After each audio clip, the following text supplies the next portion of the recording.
दोस्तों, पुराने समय में पुराने ख्यालात के जो लोग होते थे ना, जब उनके घरों में बच्चा आने वाला होता था तो वो चाहते कि हमारे घर में आने वाला मेहमान लड़का ही हो, लड़की नहीं।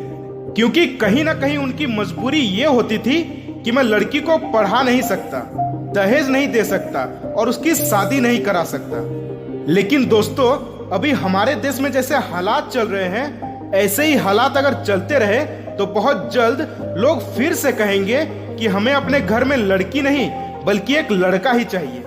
लेकिन इस बार लड़की ना लाने की वजह कुछ और होगी, और वो वजह होगी कि अगर हमारे घर में लड़की पैदा हुई तो उसका रेप हो जाएगा। लोग सोचते हैं मेरी बेटी जवान हो जाएगी तो क्या होगा, लेकिन बात तो वहां तक पहुंच ही नहीं रही है। 8 माह की बच्ची तक का रेप हो जाता है।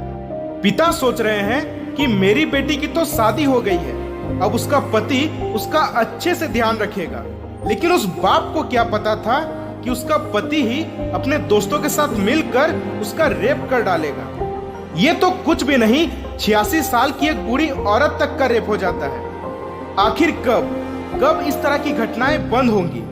बेटी बचाओ बेटी पढ़ाओ का स्लोगन देखकर लोग आखिर क्यों खुश हो जाते हैं? क्यों वो पहले ही मान लेते हैं कि लड़कियां कमजोर होती हैं? क्यों ये नहीं कहते कि बेटे को समझाओ और ना समझे तो थप्पड़ लगाओ?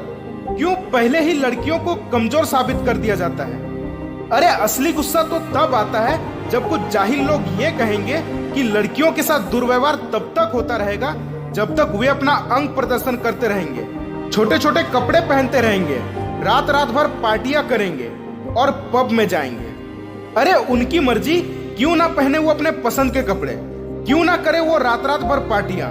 अगर लड़के अपनी बॉडी दिखाने के नाम पर अधनग्न होकर रोड पर घूम सकते हैं तो एक लड़की छोटे कपड़े क्यों नहीं पहन सकती? पता है, छोटे कपड़े नहीं होते हैं, छोटी होती है उनकी सोच, जो ये मानते हैं कि लड़कियां लड़कों के बराबर नहीं हो सकती। और हाँ, आजकल के कुछ नौजवान लड़कों से मैं एक बात कहना चाहता हूँ, ध्यान से सुनना। जब किसी लड़की के साथ दुर्व्यवहार होता है या उसका रेप हो जाता है तो बड़ा अफसोस जताएंगे कि लड़के खराब होते हैं, स्टेटस और स्टोरीज लगाएंगे।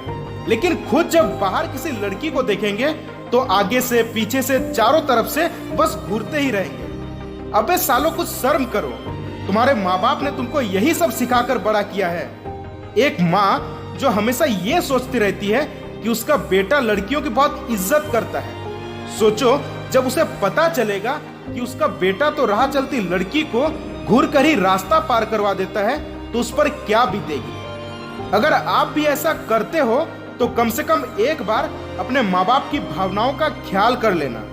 किसी की बहन को, किसी की बेटी को गलत नजर से देखने से पहले यह सोच लेना कि अगर तुम्हारी बहन या बेटी को कोई गलत नजर से देखे या उसे छेड़े तो वो देखने की भी तुम्हारे अंदर हिम्मत होनी चाहिए। और जो भी पेरेंट्स इस वीडियो को देख रहे हैं उनसे मैं हाथ जोड़कर गुजारिश करता हूं कि अपने बेटे को उतना सीधा भी मत समझिए। शायद आपको नहीं पता कि आजकल के बच्चे बाहर किस माहौल में रहते हैं। अगर बेटा कभी बाहर जाए तो एक बार पूछ लीजिएगा कि कहाँ जा रहे हो। अगर कभी घर लेट आए तो थोड़ा नाराजगी भी दिखा दीजिएगा, और अगर कभी कुछ गलती कर दे तो समझाने की भी कोशिश कीजिएगा, और ना समझे तो 2-4 थप्पड़ भी लगा दीजिएगा। मैं किसी को भी गलत नहीं कह रहा, लेकिन कहीं आपकी छोटी सी गलती की वजह से आपके दिए गए संस्कारों को वो भूल ना बैठे।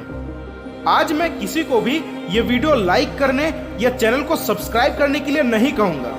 मैं बस इतना चाहता हूं कि अगर वीडियो में कही गई बातें आपको पसंद आई तो इसे अपने दोस्तों के साथ शेयर जरूर कीजिएगा।